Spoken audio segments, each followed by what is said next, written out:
and it's great to have someone completely fresh with a new perspective. So Professor Garg is from the Indian Institute of Technology in Kanpur, which is northern India? Yeah, it's sort of northern India, very close to Delhi, like it's 450 kilometers east of Delhi.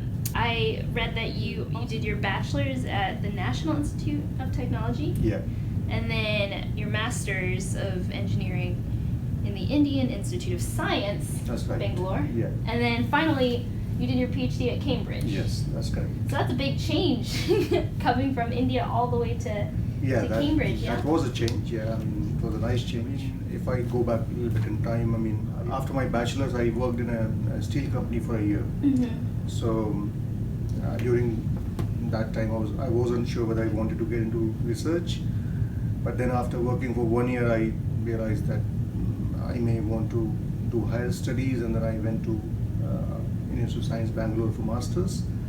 And that is when actually, while doing my research project, I realized that research is a nice thing to do, and you can be independent. You can work on things that you want to answer, and you can explore a lot of new things. And this is when actually my master supervisor, he's also PhD from Cambridge, and so that sort of and we had a visitor from Cambridge, and Cambridge has a good name in India also. So I thought, so I had two options, whether to come to three options, whether to do PhD in India, within India, or to go to US, or to go to somewhere else. And so I realized that PhD in Cambridge didn't require any coursework, and I had done already a lot of coursework, so I thought it would be shorter in time. And then, of course, there was the charm of being in Europe. Big difference. Yeah, so, and Cambridge being a very well-known university, so I opted for Cambridge, which was a good experience. Yeah, I'm sure it was extremely challenging for not only academic, but also that big culture shock. It was a challenge in the beginning. I mean, I grew up in a very small place in India, and my father was working in a bank transferring from cities to cities, so most of my childhood was spent in very small places. And, I attended schools which are not so great. Language was one shock, because we knew how to speak English, but we weren't very good at it. So when we went to England, it was a completely different accent. You have to now, and it wasn't just speaking a language. It's about picking various things about the language, and the way people think, the way people react, and a lot of other things. The context, the jokes, some of jokes. Jokes. Also, their jokes are very, even Americans don't even understand them. So Indians have a different sense of humor, and British have a different sense of humor, which is actually pretty good. I mean, I realized it later. It's quite subtle and nice, but it took some time. And sometimes, it was difficult to understand what they were saying. And in England, even I can't. Exactly, yeah. So when you look back at England from India, you just think of it as a country. But when you go there, you realize that there are so many people from different counties, and they all have different ways of talking. Somebody from Yorkshire or somebody from Scotland will speak very differently. Oh yeah. The rest of the UK. Yeah. So it was a very good place to be at, because there were so many nationalities at Cambridge. I mean, in Cambridge, when you're a student there, you are affiliated with a college, and that college has multiple nationalities. So I was in St. John's College, and St. John's College is a very international college. So I met people from all over the world, and that sort of gives you a different perspective, coming from small towns in India, going to Cambridge, meeting all these people. It's a very rich experience. So, yeah, you live in the dream, I think. Yeah, I do live in the dream. I mean, that's awesome. That's a wonderful time I had. My next question for you was, I noticed you did metallurgy for both your bachelor's and master's. Yes. And then the switch to materials happened at Cambridge. At Cambridge, yeah. Did that happen immediately, or did you kind of learn more about materials there? No, I mean, when I was doing my master's, I worked in composites. Okay. Which wasn't exactly material science, but somewhere at the border between metallurgy and material science. But then I did some courses in functional materials, electronic materials, and that made me a bit interested in physics. Oh, okay. So there was an inclination to do research in electronic materials. So when I went there, the project wasn't well defined because I applied for scholarship, got the scholarship, and there was a supervisor allotted to me who I never met in my life. So it wasn't like getting admitted to US where you already know who your boss is going to be. So she gave me a few options, and I chose to work in superconductivity to begin with. Okay. So it was sort of a choice which I made voluntarily, based on the experience and courses that I had in Bangalore. Oh, okay. Were you always from a young age into the STEM field in general, or did that kind of, was there no, something that happened there? I don't think so. I mean, I was good with my hands. I mean, I always liked to fiddle around with things, so I used to open up my bicycle. And Oh, you got the engineering mind from the start. And I used to rip open the fans and switches, and my parents used to be quite angry at me because you break everything. Yeah, so, but they're also happy because I used to put things together for them. Oh, there you go. So you break apart, but you put together. Yeah, so as I grew up, I got the art of putting things together. And science, I wasn't very clear what I wanted to do until my 12th grade, but I had inclination for mathematics and physics, which I knew. I also liked history, but I think history wasn't taught very well in India. Okay. So history could be very interesting. I could have been a historian if I studied it well, but I think maths and physics I liked. So You can do the historian part now. yeah, yeah, it would be a career change, but yeah, it won't be a bad career change, but yeah, I'll have to think about it. But yeah, I mean, there was a natural inclination for maths and physics, which sort of naturally gelled with engineering. And metallurgy was a little bit off from physics and mathematics, but I didn't get admission in mechanical electrical, so I chose metallurgy, but I started liking it. Okay.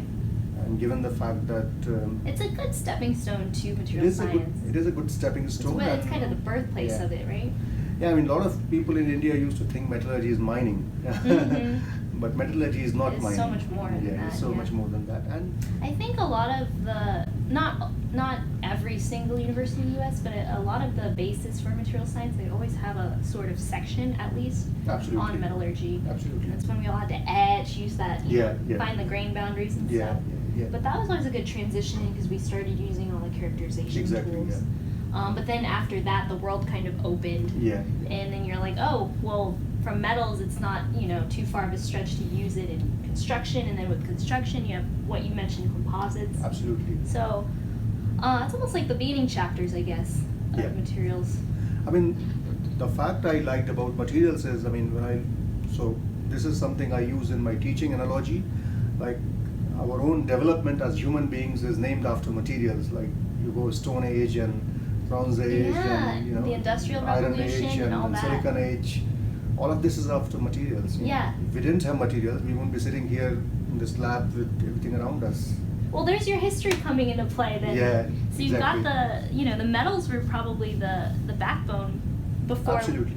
Before we got to the electronic material that we do now, the composites and plastics and stuff.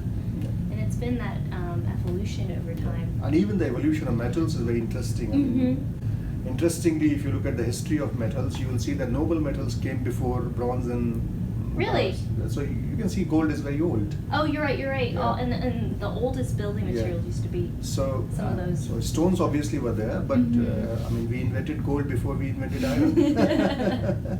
So, and of course, I mean, if you look at the transition from bronze to iron, it's fascinating. I mean, the whole the alloy, the chemistry of making it, and the process development, and the way it was used to make Damascus steel, the woods steel, all sorts of fantastic steels. It's beautiful, and this has transitioned into all sorts of materials that we have today. That makes sense that you're a professor now. You teach it so well already.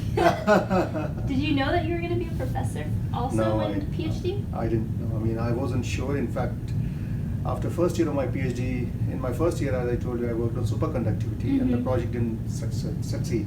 Okay, that's science. Yeah, so I was a bit frustrated. I was actually thinking of quitting PhD, but then I sat back with, I realized, no, there's no point in quitting. Let's try something else. So, and then after my PhD, also I wasn't sure whether I wanted to get into academia.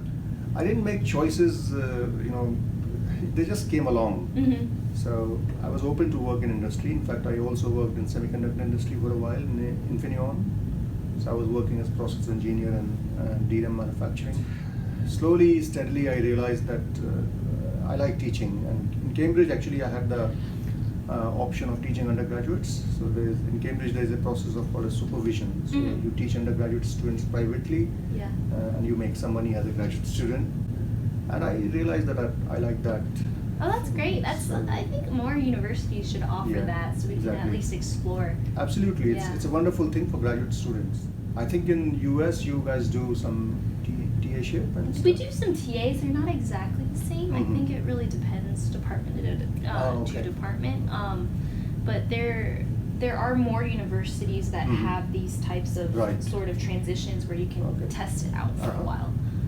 Rice is probably more on the development phase of that. I know the undergrads actually have the ability to teach a class to their peers, which is a very strange concept, but it helps them also learn how to manage a class, budget, etc. So they're trying to do something similar, I think, for the grad students. But it's not here yet, but it's coming. That'll be nice because, from my experience, I think if you get this exposure of teaching undergraduates at certain, it could be just laboratory sessions, it could be private tutoring sessions. I think it gives you a very rich experience. Yeah. I have realized myself that teaching and research are actually complementary. And I started my career from superconductivity. I worked in ferroelectrics, and then today I work in solar cells also. And this would not be possible if I didn't teach. Because I could teach new courses, learn new things, and venture into new areas. And I agree that you have to have a passion for teaching, because if you don't have passion, then you can't motivate the students, right? And you can't provide them an overall perspective which they need. If you start from very advanced level right in the beginning, they get put off. So you have to slowly build the course. But it is something which I think by and large, what you find is that some people are excellent teachers and they do research, but they're not that involved in research. But at the same time, you see people who are excellent researchers, but they're also reasonably good teachers. It's probably not a good idea to expect everybody to be a great scientist, and some of these people also do a good job in teaching. And let's respect that. Teaching is extremely important for the betterment of our younger generation. Yeah, absolutely. I think education probably solves most of the problems if we had effective distribution of good education. Absolutely. So I think teaching is a very vital element of STEM as well as other education areas. Do you see that as one of the biggest challenges of our generation? It is a challenge. The recruitment of faculty members in India at least. So I see that a lot of them come with a fantastic record, a lot of papers and stuff like that. We try and do a teaching seminar we try and assess their teaching qualities, because IITs are known for their undergraduate teaching, and we try and maintain those standards. Indian Institute of Technology is the MIT of India, right? Well, as they call it, yes. So it sounds like you really do love the teaching aspect of your job. And, I do. And your mentoring too. Yes. Somewhat like your groups, 20-ish people. But about 15, 20. Yeah, that's pretty sizable. Yeah, it's group. pretty sizable, and I don't think I can manage more than 20. I honestly don't even know how Professor Garg does is it. probably superhuman. But he has like you, he has a lot of, I think, postdocs and research scientists. Yeah, he's brilliant. Ajay is brilliant, and having good postdocs helps in managing big groups. But with increasing, I've been in academia now for 15, 16 years. And you found this works for you. So finding time to manage everything is difficult. I do travel a lot. Yeah. And so finding time to travel, to teach, and to research, and also family. So it gets difficult, but... Yeah, speaking of family, so how are you balancing the professional and personal life? It is tricky. Actually, my children are very small. They are 6 now. Oh, how sweet. Twins. So, Twins. Yeah. So all the credit to my wife. I mean, she's also a PhD in cancer biology, but she quitted her job. She came after PhD. She didn't work for 7 years. She just started working, but all the credit to her that she. Good for her. That's resilience is a very difficult thing. Absolutely. Especially with children. Absolutely. So, but I do try and minimize my travel, but it's not always possible. There are a lot of things which you can't avoid as a professional, and it's not only for me, it's also for my students and for the institute, and so. What do you think? So you mentioned that you did electronic materials, perovskite materials, things like that. What do you think is the next big thing for you guys in that field? I think in functional materials, I think energy is a very big area. So when I see the research problems, especially from the Indian perspective, so metallurgy is on one side. India still has very sizable metallurgy industry, but from research perspective, the challenges are known, and I mean, fundamentally speaking, there are issues, but they're not as fundamental as you would find in functional materials or, let's say, biological systems. So I think when I look at it, so I think from the material science perspective, the areas such as energy, environment, water, and health, these are 4 very important areas, and traditionally material science has been very empirical in nature. So we try a lot of things in periodic table and make different sorts of materials. And one big thing is it has already come up actually, is ICME, Integrated Computational Materials Engineering. So I think design of materials is going to be extremely important area, because the fact that you now have to make so many materials for different applications, the empirical approach is not going to work. So you need to try and design materials computationally and then do targeted experiments to make them. So I think these sectors like energy, environment, water, and health, these are important, but the way we approach other than that, the way we approach it to make these materials has to be changed. And also the manufacturing. The manufacturing cannot be the same old polluting way of making materials. We need to think of green methods of making these materials, and that is where I think things like additive manufacturing are going to be extremely important. Additive manufacturing of metals, especially if it becomes successful to bigger components, it's going to be extremely useful, because you are going to eliminate so many processes. So these are some very important areas for future, and they will determine the way material science is done. Of course, you will keep having all sorts of devices, different type of photovoltaic panels, batteries, and this and that. But from the perspective of the way we do material science, that requires changes, and that is going to be brought by manufacturing and computational. So a broader perspective of like design incorporate AI and absolutely. Machine learning and things This is going to come very strongly in future in material science and metallurgy, because we cannot afford to be inefficient and wasteful. Yeah. So, and this will require the way we teach our discipline, because the way material science is taught, it's not very mathematical or computational. We have moved on from metallurgy, but still I see the way we incorporate modeling in our curricula, the way we incorporate training on various software packages and design things, that is still very primitive, I would say. So we touched upon, we went from Stone Age to Iron Age to Industrial Revolution phases, and what age are we at now? This is molecular electronics age. Molecular electronics age, and then you're talking in the future is more the computer. Yeah, it's going to be computer heavy. If you read the book by Yuval Noah Harari, the *Sapiens* book, the history of the mankind, and *Homo Deus*, the book. I'll have to write that down. Yeah. Always looking for a new book. These are two good books which I recommend everybody to read, and there are some interesting ideas in how the civilization is going to change, and that is going to change the way we do things, and this is going to affect the way we do science and the way we do teaching. It's going to affect both of these things. Well, that sounds incredible. I'm looking forward to seeing that. I hope I'm alive to see that.